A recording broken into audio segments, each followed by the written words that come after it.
Masih ingat kasus kopi sianida?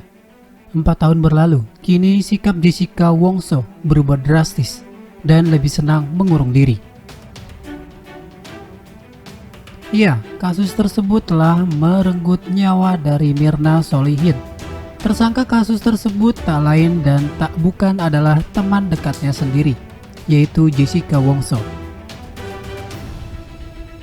Kini Jessica mengurung di penjara untuk mempertanggungjawabkan perbuatannya. Kejadiannya sendiri terjadi pada 2016 lalu atau 4 tahun silam. Saat itu diberitakan Wayan Mirna Solihin meninggal setelah meminum kopi Vietnam pesanan yang sahabat pesan, Jessica Kumala Wongso. Peristiwa yang terjadi pada 6 Januari 2016 di Cafe Olivier, Grand Indonesia, Jakarta, itu tentunya membuat publik heboh. Setelah dilakukan pemeriksaan, diketahui bahwa Wayan Mirna Solihin keracunan zat sianida yang diteteskan ke dalam kopi Vietnam yang dipesankan oleh Jessica Kumala Wongso. Ekspresi Jessica Kumala Wongso dalam berbagai persidangan. Kasus kopi bersianida yang menewaskan Wayan setelah divonis 20 tahun penjara atas kasus pembunuhan Wayan Mirna Solihin. Jessica Kumala Wongso lebih sering berdiam diri di dalam kamar selnya.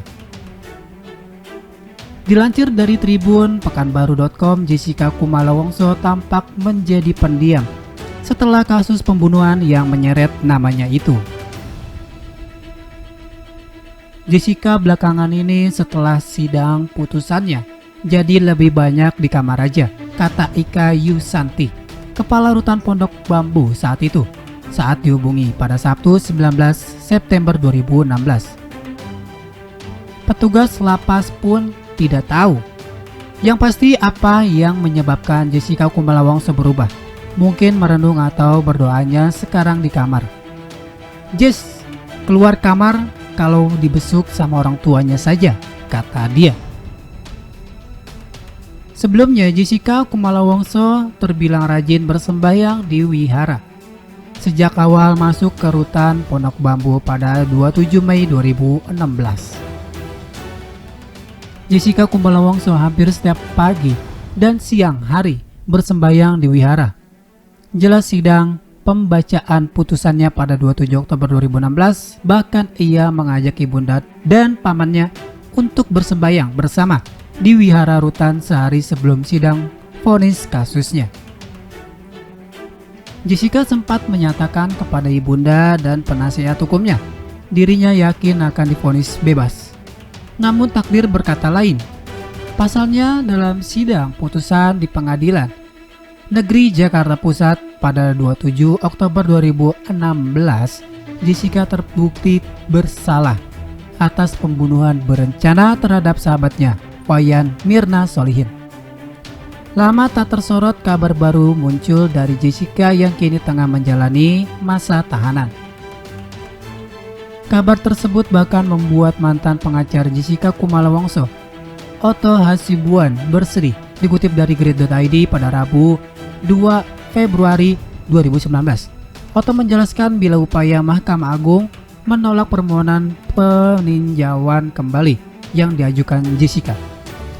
Ya, itu putusan hakim harus saya hargai, kata Otto saat dikonfirmasi. Otto menuturkan ia tak lagi menangani kasus yang dijalani Jessica. Otto mengaku Jessica memilih jasa pengacara lain guna mengajukan dengan perkara nomor 69 PKPID 2018 itu. Meski tak lagi menangani kasus Jessica, Otto mengaku sedih mengetahui kabar tersebut. Ya, saya sedih, meskipun bukan saya yang nanganin di PK-nya. Tetapi saya sedih dan saya tetap masih keyakinan saya tetap, ujarnya. Meski tak lagi menangani kasus tersebut, Otto masih berkeyakinan bahwa kliennya tak terbukti membunuh Mirna. Lantaran tak ada satupun CCTV yang memperlihatkan Jessica menuangkan racun sianida di minuman yang menyebabkan Mirna tewas. PK yang diajukan tersebut yakni untuk meringankan hukuman bagi Jessica sejak divonis 20 tahun penjara pada 2016 lalu. Dengan ditolaknya PK itu, maka Jessica tetap akan dihukum selama 20 tahun penjara. Lebih lanjut, sebelumnya Jessica mengajukan PK setelah upaya hukum kasasi yang diajukan ditolak MA pada 21 Juni 2017. Saat itu Artizo Alkostar bertindak sebagai ketua majelis hakim dalam sidang. Seperti diketahui, Jessica merupakan terpidana kasus kopi sianida yang menewaskan Wayan Mirna Solihin. Mirna meninggal beberapa saat setelah minum es kopi yang diberikan Jessica. Hakim Pengadilan Negeri Jakarta Pusat memutuskan Jessica terbukti membunuh Mirna dengan memasukkan racun sianida ke dalam es kopi tersebut.